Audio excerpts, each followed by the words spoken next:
ஏன்னா 24ஆம் தேதியை திரும்ப திரும்ப திரும்ப நான் ஏன் பேசுறேன் அப்படின்னா 24ஆம் தேதி தான் பல பிரச்சனைகள் நடந்தது. அந்த ஞானசேகரனை போலீஸ் ஸ்டேஷன் கூட்டிட்டு போய் வெளியே விட்டாங்க.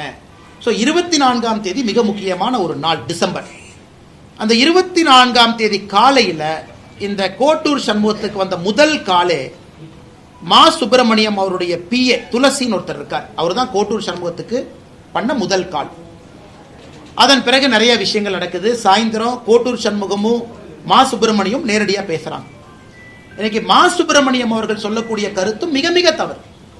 அவங்க ஒரு போலீஸ் ஸ்டேஷனுக்கு அக்யூஸ்டு போகும் பொழுது மேனிப்புலேட் பண்றாங்க. உதாரணத்திற்கு ஞானசேகரன் போலீஸ் ஸ்டேஷன்ல இருந்து வெளியே வர்றார் டிசம்பர் 24.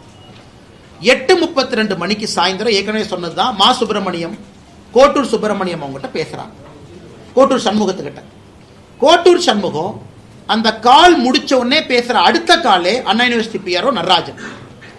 8:32 கோட்டூர் சண்முகம் மா சுப்பிரமணியம் பேசுறாங்க சாயந்தரம். அடுத்த கால் 8:33 கோட்டூர் சண்முகமும் அண்ணா யூனிவர்சிட்டி முன்னாள் பிஆர்ஓ நடராஜன் பேசுறாங்க. 8:34 கோட்டூர் சண்முகமும் ஞானசேகரனும் பேசுறாங்க. அப்ப 24ஆம் தேதி எதற்காக நம்ம கிட்ட இருக்கிற ரெக்கார்டை படி ஞானசேகரனை கைது பண்ணீங்க, ஏன் விட்டீங்க? மா சுப்பிரமணியம் அமைச்சர் ஏன் சம்மன் பண்ணல? அமைச்சர்கிட்ட ஏன் கேள்வி கேட்கல? கோட்டூர் சண்முகத்தை ஏன் சம்மன் பண்ணல?